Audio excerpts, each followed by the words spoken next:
እንዴት ናችሁ የተወደዳችሁ? ቸልሲ ያልተጠበቀ ዝውውር አድርጓል ማለት ይቻላል። ቀኑም የቸልሲ ነው። 117 ሚሊዮን ፓውንድ የሚከፍልበት ዝውውር አለ፣ የሞርጋን ሮጀርስ ዝውውር። ከዛ ውጪ ቸልሲ ቤት ሌሎችንም ጉዳዮች ነነሳለን። የሚለቁም የሚመጡም ተጫዋቾች አሉ። ይቺ ሁለት ቀናት የቸልሲ ዝውውሮችን በስፋት የምንሰማበት የሰማንበት ነው ብሎ ማንሳት ይቻላል። ከዓለም ዋንጫው ጋር በተያያዘ ደግሞ የሚነሱ ዝርዝር ጉዳዮች አሉ። ትናንትና የደረጃ ጨዋታ ምን ያስፈልጋል ሲባል ነበር። እኛም ብዙ ያነሳናቸው ጉዳዮች አሉ። ነገር ግን የደረጃ ጨዋታ አስፈላጊ ነው ወይ ሊያስብል የሚችል ጨዋታ ተመልክተናል። በጣም አዝናኝ ጨዋታ በፈረንሳይና በእንግሊዝ ብሔራዊ ቡድን መካከል የተደረገው ጨዋታ 10 ግቦችን ተመልክተንበታል። አስገራሚ ጨዋታ ነበረ። ስለዚህ ጨዋታ እናነሳለን። ዛሬም በፍጻሜው ስፔን ከአርጀንቲና ይጫወታሉ። ሌሎች የክለቦቻቸውን ዝውውር ሊቨርፑል አንድ ወጣት ተጫዋች ለማስፈረም ተቃርቧል። ዝውውሩ ከሞላ ጎደል የተጠናቀቀ ዝውውር ነው። ከዛ ውጪ ደግሞ በአርሰናል በኩል የሚነሱ ጉዳዮች አሉ። የማንቸስተር ዩናይትድ የመጀመሪያው ቅድመ የፕሪሲዝን ጨዋታ ምን መልክ ነበረው የሚለውንም በስፋት እንመለከታለን። ሌሎች አጫጭር ጉዳዮች አሉ። ከማንቸስተር ሲቲ፣ ከቸልሲ፣ ከሊቨርፑል፣ ከአርሰናል፣ ከማንቸስተር ዩናይትድ ጋር በተያያዘ ዋነኛ ጉዳዮችን አድርገን እንቀጥላለን። መልእክቶቻችሁን ጻፉልን። በተለይ ትናንትና ጨዋታው እንደተመለከታችሁት የእንግሊዝና የፈረንሳይ ብሔራዊ ቡድን ጨዋታ፣ ዛሬስ ምን ትጠብቃላችሁ? ሊዮኔል ሜሲ አርጀንቲናን ይዞ ይወጣል ወይስ ደግሞ ላሚን ያማል ሮድሪ የሚያደርጉት ፍልሚያ ለአርጀንቲና ከባድ ነው? ስፔን አሸንፋ ትወጣለች። ስለዚህም ጨዋታ በስፋት እናነሳለን። በሞርጋን ሮጀርስ ጉዳይ እናነሳዋለን ወደ በኋላ ላይ። እናንተ ግን ሀሳብ አስተያየቶቻችሁን ላኩልን። በተለይ ለአርሰናል መክፈል ነበረበት ወይ የተጠየቀውን ክፍያ ወይስ ደግሞ ትክክለኛ ውሳኔ ነው ብላችሁ ታስባላችሁ? ሀሳብ አስተያየቶቻችሁን አካፍሉን። በቀጥታ ወደ ጉዳዮቻችን እናልፋለን። አስቀድመን እንደተለመደው ከጨዋታዎች ነው የምንጀምረው። ጨዋታዎች ትናንትና በስፋት የተደረጉበት ነበረ። የፈረንሳይና እንግሊዝን ጨዋታ አስቀድማለሁ። የዓለም ዋንጫ ጉዳዮችን ካነሳ በኋላ የማንቸስተር ዩናይትድን ጉዳይ እንመለከታለን። ፈረንሳይ ከእንግሊዝ የደጉት ጨዋታ በጣም በአንዳንድ ሰዎች ምን ብለው ሲገልጹት ነበረ። አንድ የቅርቤ ምላት ልጅ ምን ትላለች? በሁለት ያኮረፉ ሰዎችን እየሳቃችሁ ፎቶ ላንሳችሁ እንደማለት ነው ብላ ትገልጿለች የደረጃ ጨዋታውን። ምክንያቱም በፈረንሳይና በእንግሊዝ መካከል ያለው ልዩነት በጣም ሰፊ አይደለም፣ ነገር ግን ፍጻሜው ላይ መገኘት ነበረብን ብለው የሚያስቡ ብሔራዊ ቡድኖች ያደረጉት ጨዋታ ነበረ። ነገር ግን ትናንትና የተመለከትነው ልዩ የሆነ እውነትም መደረግ ነበረበት የሚያስብል ጨዋታ ነው። አስቀድሜ ግብ አስቆጣሪዎችን ላንሳ። ዴክላን ራይስ 3ኛው ደቂቃ ላይ፣ ኤዝሪ ኮንሳ 18ኛው ደቂቃ ላይ፣ ቡካዮ ሳካ 37 እና 46ኛው ደቂቃ ላይ ግቦችን አስቆጥረው እንግሊዝ 4-0 ትመራ ነበር። ከዛ በኋላ ኬሊያን ኤምባፔ 48ኛው ደቂቃ ላይ፣ ብራድሊ ባርኮላ 54ኛው ደቂቃ ላይ ግብ አስቆጠረ። ጨዋታውም ወደ 4-2 በሆነ ውጤት ቀጥሎ ነበረ። ሌሎችም 66ኛው ደቂቃ ላይም የተቆጠረ ግብ ነበረ። ያ ግብ ደግሞ የኬሊያን ኤምባፔ ነው። ሌላኛው ወደ ጨዋታው ወደ 4-3 መጥቶ የመጀመሪያው አጋማሽ የእንግሊዝ የበላይነት፣ የሁለተኛው አጋማሽ ደግሞ ፈረንሳዮች ይሰሩት የነበረውን ስህተት በእንግሊዝ ቡድን ውስጥ የተመለከት ነው። በጣም የተለየ አይነት ጨዋታ ነበረ። በሁለቱም አጋማሾች ላይ በጣም ድንቅ ክፍተት። እግር ኳስ በታክቲክ ባይታጠር እንደዚህ አይነት አዝናኝ በርካታ ጨዋታዎችን በየዕለቱ በየጊዜው እናያለን የሚለውም በደንብ መመልከት የሚቻልበት አይነት መራገብ ነው። ነገር ግን ሌሎች አሁን ይሄ የፍጻሜ ጨዋታ ቢሆን እንደዚህ አይጠናቀቅም። በጣም ጥንቃቄ በተሞላበት መንገድ የሚደረግ አይነት ጨዋታ 1-0 2-1 ወይም ደግሞ 2-0 ሊጠናቀቅ የሚችል ጨዋታ ሊሆን ይችላል በአንደኛው ብሔራዊ ቡድን አሸናፊነት። ቡካዮ ሳካ ከዛ በኋላ በፍጹም ቅጣት ምት 87ኛው ደቂቃ ላይ አስቆጠረ። ጁድ ቤሊንጋም 98ኛው ደቂቃ ላይ ግብ አስቆጥሯል። ትናንትናም ኮቢ ሜኖ የማንቸስተር ዩናይትድ አማካኝ አንድም ደቂቃ አልተጫወተም። ቶማስ ቱዌል ከጨዋታው መጠናቀቅ በኋላ ጉዳት አለበት ብለዋል። ለማንቸስተር ዩናይትድ ትንሽ የሚያሳስብ ዜና ይመስላል የኮቢ ሜኖ ጉዳት። ባለም ዋንጫው ላይ እንደተጠበቀው ትንሽ ደቂቃዎችን እንኳን አላገኘም። አንድም ደቂቃ በሜዳ ላይ አልተመለከትነውም። አሰልጣኙ ድሎችን አልሰጡትም። የተጫዋቹ ሚናም በጣም የተገደበ ሆኗል። በጣም አዝናለሁ ብለዋል ከውድድሩ መጠናቀቅ በኋላ። ትናንትና ግን አይቫን ቶኒ፣ ማርከስ ራሽፈርድ፣ ቡካዮ ሳካ፣ ኤቨሬቼዜ፣ ሞርጋን ሮጀርስ፣ ዴክላን ራይስ በመጀመሪያ አሰላለፍ ውስጥ የገቡ ነበሩ። ማርክ ጌይ፣ ኤዝሪ ኮንሳ፣ ጀረል ኳንሳ፣ ዴጅ ስፔንስ እንዲሁም ደግሞ ግብ ጠባቂ ጆርዳን ፒክፈርድ በዲን ሃይንደርሰን ተቀይሮ ነበር። በቋሚነት ዲን ሃይንደርሰን ነበረ የቀድሞ ማንቸስተር ዩናይትድ ያውኑ የክሪስታል ፓላስ ግብ ጠባቂ የጀመረው። በፈረንሳይ ብሔራዊ ቡድን ማክሰንስ ሎክሯ የክሪስታል ፓላሱ ተከላካይ ከኢብራሂማ ኮናቴ ጋር ተጣምሮ ነበር። ማሎጉስቶ፣ ቲዮ ኤርናንዴዝ በተከላካይ ስፍራ ላይ የነበሩ ናቸው። ዋረን ዛይር ኤምሪ፣ አድራን ራቢዮት፣ ከዛ በተጨማሪ ማይክል ኦሊሴ፣ ሪያን ሸርኪ፣ ዴዝሪ ዶዌ፣ ከላን ኤምባፔ በፊት መስመር ላይ የተጫወቱ ተጫዋቾች ናቸው። ስለ ጨዋታው ብዙ ክብረ ወሰኖች የተሻሻሉበት ብዙ አነጋጋሪ ነገሮች ያሉበት ነው። ጨዋታውን በተመለከተ ብዙ ነጥቦችን እናነሳለን። በተለይ ዴክላን ራይስ በእንግሊዝ ብሔራዊ ቡድን ታሪክ እንግዲህ ትናንትና አሲስት አድርጓል ከማዕዘን ምት በአንድ ዓለም ዋንጫ ላይ ከማዕዘን ምት 2 ኳሶችን አሲስት በማድረግ ከዴቪድ ቤካም በመቀጠል ተቀምጧል። ዴቪድ ቤካም 2002 ኮሪያና ጃፓን ዓለም ዋንጫ ላይ ከኮርና ወይም ከማዕዘን ምት 2 አሲስቶችን አስመዝግቦ ነበረ። ዴክላን ራይስም ይህንን ቁጥር ማስመዝገብ ችሏል። ከዛ ውጪ በፈረንሳይ ብሔራዊ ቡድን በኩል በመጀመሪያው አጋማሽ 4 ግቦችን የተቆጠሩበት በዩሮ ኳሊፊኬሽን የማጣሪያ ጨዋታ ላይ 1968 አፕሪል ወር በዩጎዝላቪያ ነበረ።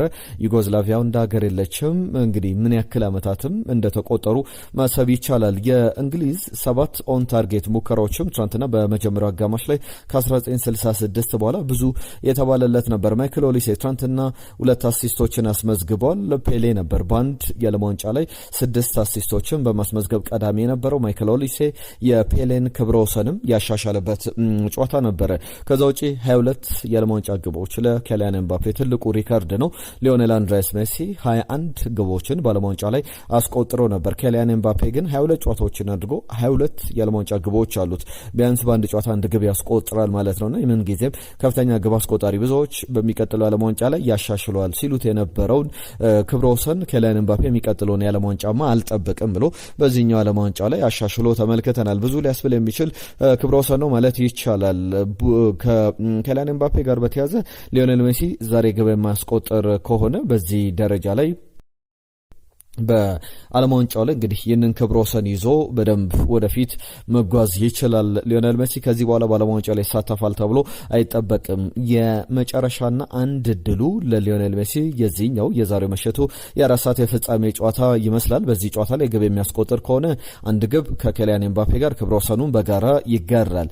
2 ግቦችን የሚያስቆጥር ከሆነ ደግሞ ሊዮኔል ሜሲ ቀጣዩ ዓለም ዋንጫ እስኪመጣ ኬሊያን ኤምባፔ ቀጣዩ ዓለም ዋንጫ ላይ ምን እንደሚፈጠር አይታወቅም። ላይሰለፍ ላይጠራ ወይም ደግሞ ከዛ በላይ ደግሞ ከ10 በላይ ግቦችን ሊያስቆጥር ይችላል፣ አይታወቅም። ነገር ግን በዚህ ሂደት አሁን ክብረ ወሰኑን ሊዮኔል አንድሬስ ሜሲ የሚያሻሽልበት እድል ካለ ዛሬ ምሽት ላይ እንመለከታለን። ቡካዮ ሳካን በተመለከተ የሚነሱ ጉዳዮች አሉ።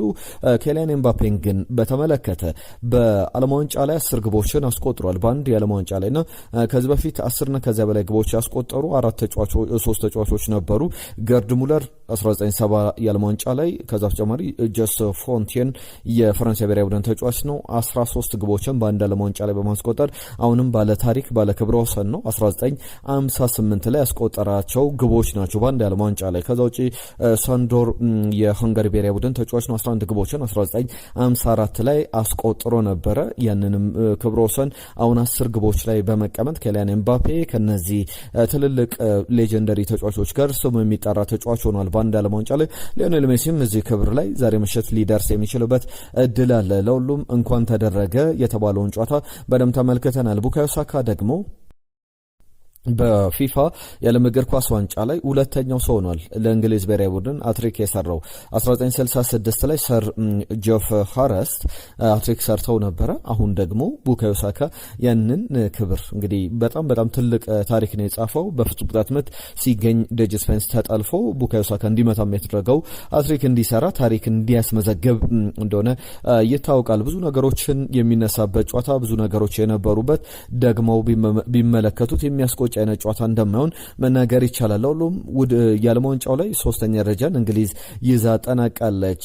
ኬሊያን ኤምባፔን በተመለከተ፣ ቡካዮ ሳካን በተመለከተ፣ የፈረንሳይና የእንግሊዝ ብሔራዊ ቡድንን በተመለከተ ብዙ ነጥቦችን አነሳን። እናንተን ሀሳቦች ደግሞ አካፍሉን። ዛሬ ደግሞ የፍጻሜው ጨዋታ ይደረጋል ምሽት 4 ሰዓት ላይ ስፔን የ2010 የዓለም እግር ኳስ ዋንጫ አሸናፊዋ ከ2022 አሸናፊ አርጀንቲና ጋር ላሚን ያማል፣ ሊዮኔል ሜሲ ወይስ ደግሞ ሮድሪ ሊዮኔል ሜሲ ማን ልዩነት ፈጣሪ ሆኖ በዚህ ጨዋታ ላይ እንመለከታለን የሚለው ኒው ጀርሲ የሚደረግ ጨዋታ ነው። በኢስት ሮትፎርድ ኒው ጀርሲ ላይ በጣም በሜት ላይቭ ስቴዲየም በጣም ተጠባቂ መርሃ ግብር ምሽት 4 ሰዓት ላይ ይደረጋል።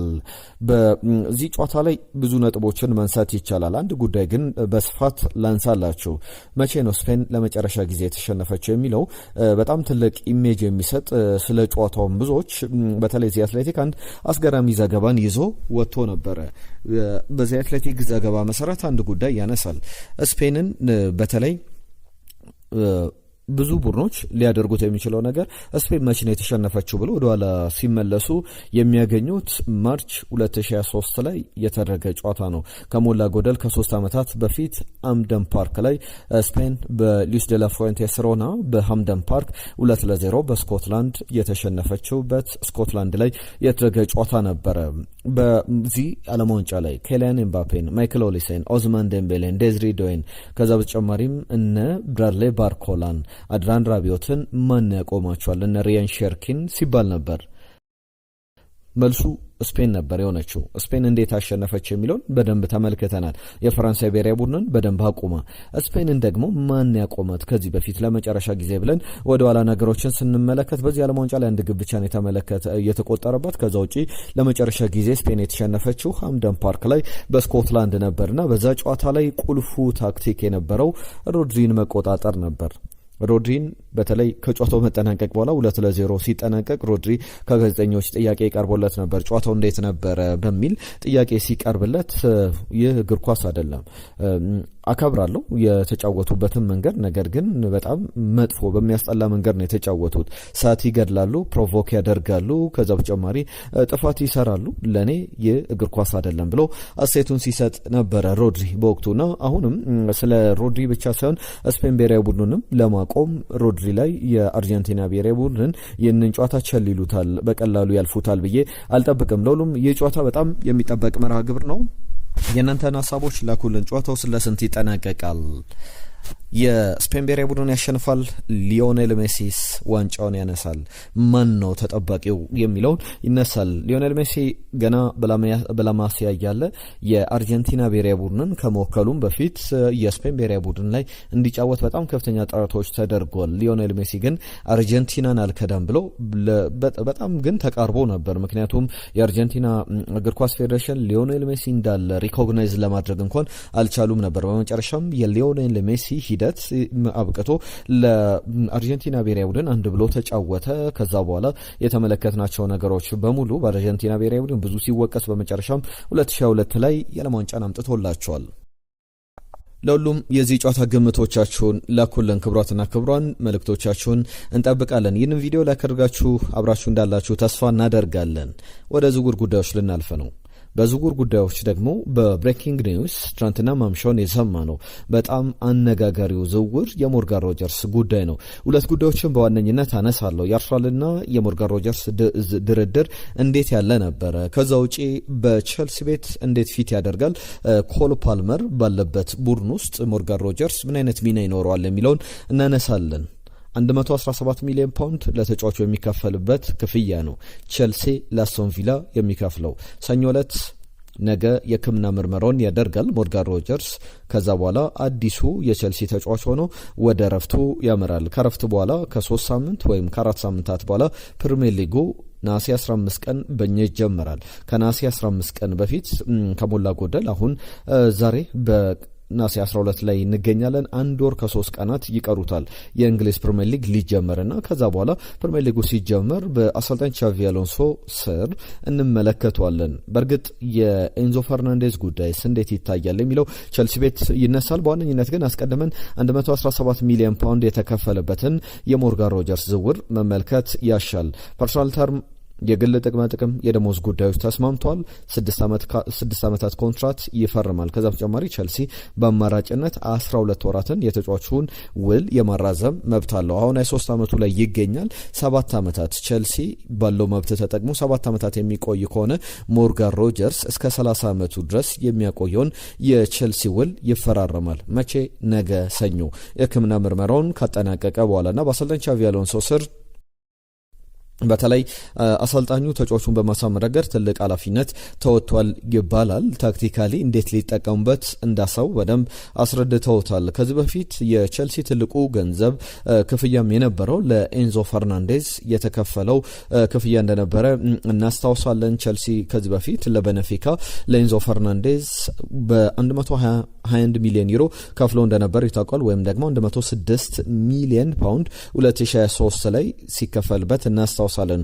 በብሪቲሽ ሪከርድ ደግሞ ማንቸስተር ሲቲ ያሻሻለው 116 ሚሊዮን ፓውንድ ነበር። አሁን የኤሊዮት አንደርሰንን ዝውውር ሞርጋን ሮጀርስ በዋጋም በክፍያም ከፍ አድርጎታል። እንዴት ነው ኮል ፓልመር ባለበት ቡድን ውስጥ ሞርጋን ሮጀርስ የሚሰለፈው? ሁለቱም 10 ቁጥር አርሰናል በእርግጥ ተጫዋቹን የሚፈልገው የነበረው የግራ መስመር አጥቂ ሆኖ እንዲጫወት ወይም ፕሪሚየር ሊግ የግራ መስመር ተጫዋች ሆኖ ቨርሳታይል ነው ተጫዋቹ። በዓለም ዋንጫ ላይ ለምሳሌ ግማሽ ፍጻሜ ላይ አሲስት አድርጓል። በቀይ መስመር ቦታ በቀይ መስመር አጥቂነት ተጫውቶ 10 ቁጥር ሆኖ የግራ መስመር አጥቂ ሆኖ መጫወት ይችላል። ተደራቢ አጥቂም ሆኖ መጫወት ይችላልና ሞርጋን ሮጀርስ እነዚህ ሚናዎች በደንብ መጫወት የሚችል በደንብ ያንን ሚና መወጣት የሚችል አይነት ተጫዋች ነው። ለምሳሌ ባለፉት 2 የውድድር ዘመናት ሞርጋን ሮጀርስ 28 ግቦችን አስቆጥሯል። 24 ለግብ የሆኑ ኳሶችን አቀብሏልና በፕሪሚየር ሊጉ ኮንሲስተንትሊ በጣም ፕሮዳክቲቭ ሆኖ በጣም ፍሬያማ ሆኖ እየተመለከት ነው ያለው ተጫዋች ነውና 117 ሚሊዮን ፓውንድ ውድ ነው ወይ የሚለው ጥያቄ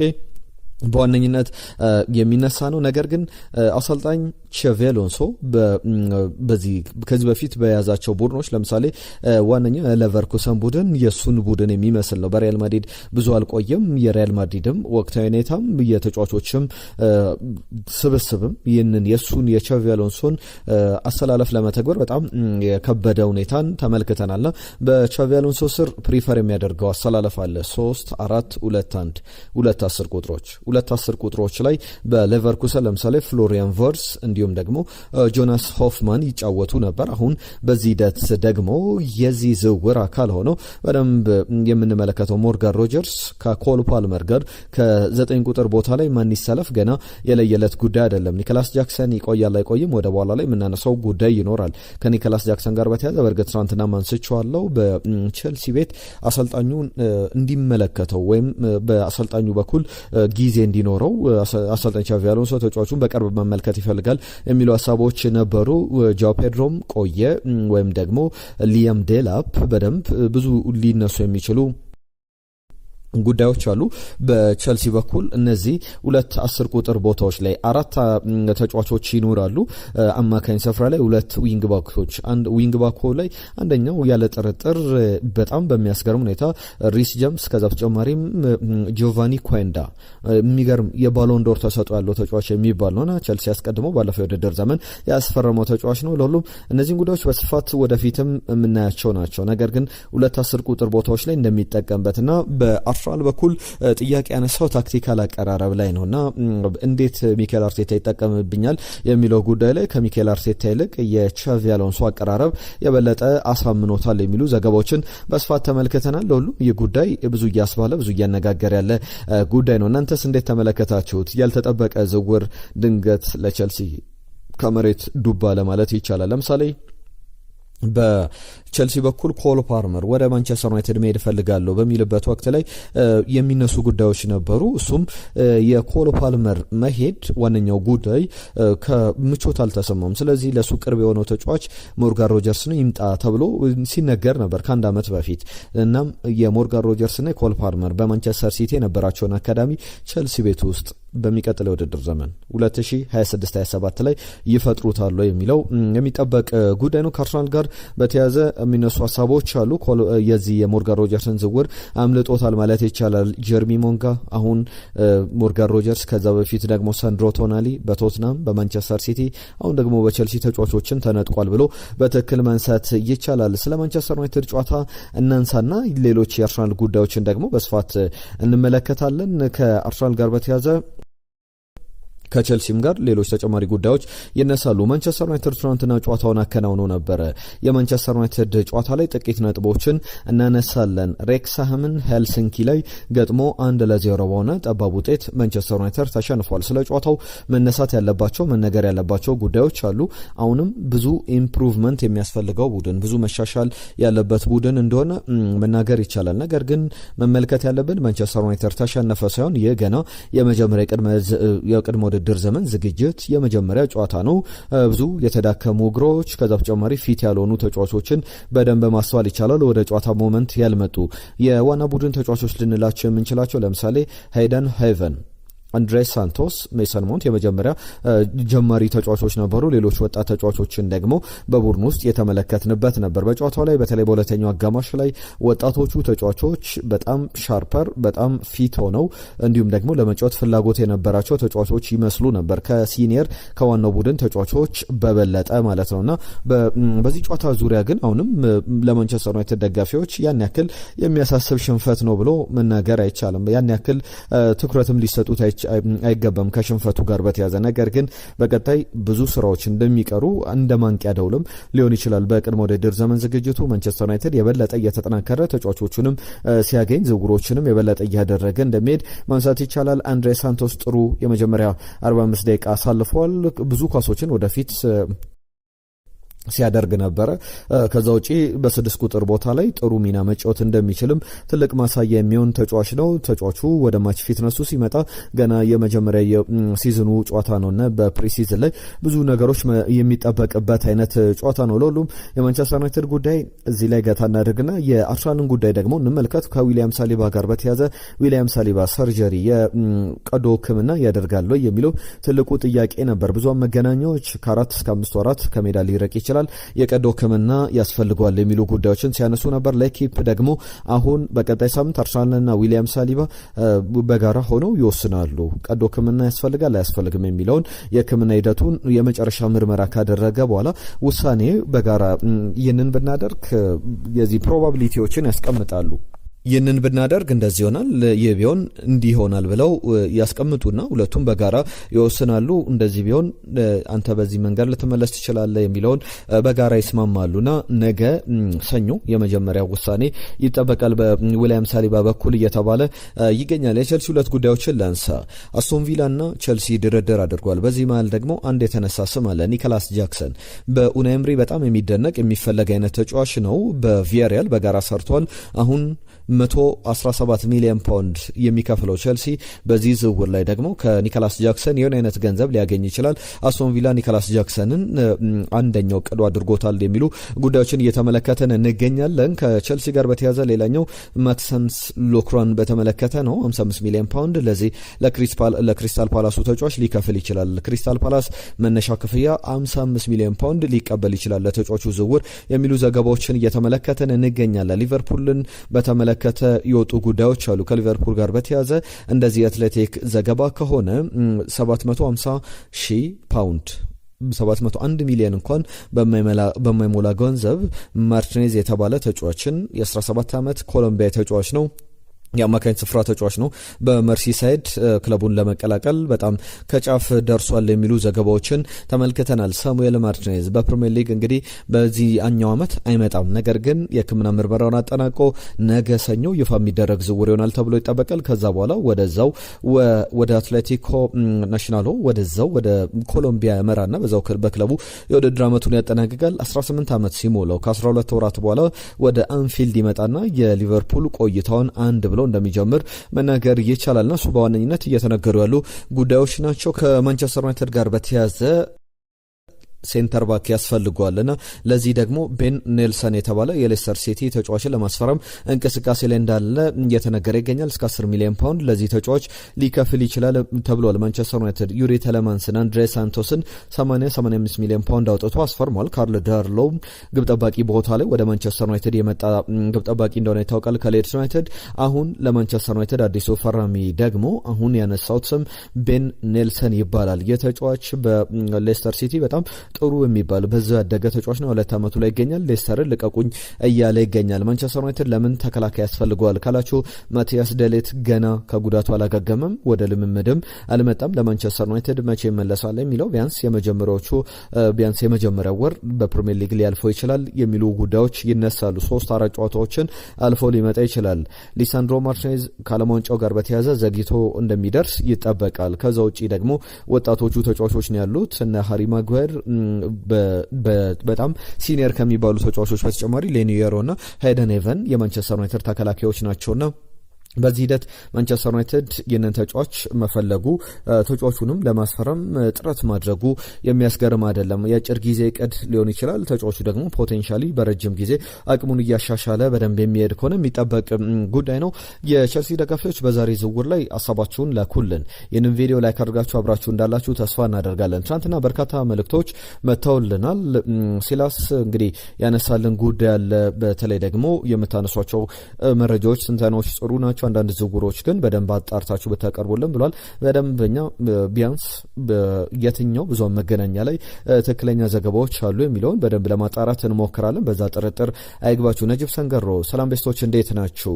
ከናይሮቢን የምጽፍላችሁ እንግሊዝ 2 ፈረንሳይ 3 ስፔን ደግሞ ሻምፒዮን ትሆናለች። ለስፔን ምክንያት ደግሞ ድል አርጀንቲና የጥቁር ጥላቻ ያለባት ሀገር ናት የሚል ነገር አንስቶልናል። ትናንትና ግን የእንግሊዝና የፈረንሳይን ጨዋታ በትክክል አልገመተም። ነጅብ ሰንገሮ መልካሙ ተስፋዬ እንደተለመደው አርጀንቲና ካልተዳላላት ስፔን በደንብ አሳምና ታሸንፋለች የሚል ነገር አንስቶልናል። ተከተል ታደሰ ከጠንባሮ የጻፈልን መልእክት አለ። 3ኛውና የምትጨርሰው ፈረንሳይ ናት ብሎ ነበር። ነገር ግን ተከተል በትክክል አላስቀመጠውም። 2-1 ጨዋታው ይጠናቀቃልን ብሎ ግምቱን ልኮልን ነበረ። ቃላብ ስዩም ሊቨርፑል መርሙሽን እንዲሁም ፎደንን ቢጠይቅ ከማንቸስተር ሲቲ ደስ ይለኛል። ባርኮላ የሚባል ተጫዋች ግን በሊቨርፑል ቤት አያስፈልግም የሚል ሀሳቡ ልኮልናል። አሉ ከደቡብ አፍሪካ ዛሬ ብሎናል። የትናንትናውን ጨዋታ በተመለከተ 3ኛና 4ኛ የሚለው ጨዋታ ፍራንስና እንግሊዝ ፍራንስ 3-1 በሆነ ውጤት ታሸንፋለች። አርጀንቲና ደግሞ ዋንጫውን ትበላለች፣ የሜሲ ዋንጫ ይሆናል የሚል ግምቱን አስቀምጦልናል። ከዛ ውጪ ደግሞ ሌላኛው ያነሳልን ነገር ከደቡብ አፍሪካ የጻፈልን መልእክት ነው። አሉ የሊቨርፑል መረጃዎችን አንሱልን ብሏል። በተከታታይ ቀን የሊቨርፑል መረጃዎች በደንብ እያነሳን እንገኛለን። ቢግ መሙሽ የጻፈልን መልእክት አለ። አርሰናል ደጋፊ ነኝ፣ አሁንም አርጀንቲና ዋንጫውን ታሸንፋለች ብሎናል። አብዱልአዚዝ ማስተካከያ አድርጉበት ብሎ ይላከልን መልእክት አለ። በደንብ እናስተካክላለን። ለትናንትናውም ይቅርታ እንጠይቃለን። ከዛ ውጪ አብዱልአዚዝ ኡመር ካነሳልን መረጃ በተጨማሪም ሌላኛው መሙሽ የተባለ አድማጫችን የላከልን መልእክት አለ። ፈረንሳይ 3-1 ታሸንፋለች ብሎ ነበር። በትክክል አልተገመተም። ሁላችሁንም ስለጻፋችሁልን መልእክት፣ ስለ ሀሳብ፣ ስለ አስተያየቶቻችሁ ከልብ እናመሰግናለን። የዛሬን እዚህ ላይ ያበቃን። ነገ በአዳዲስ ጉዳዮች የዝውውር ጉዳዮችን አካተን ከዓለም ዋንጫ ፍጻሜ በኋላ አርጀንቲና አሸንፋ ወይስ ደግሞ ስፔን አሸንፋ እንገናኛለን። ነገ ይጠበቃል።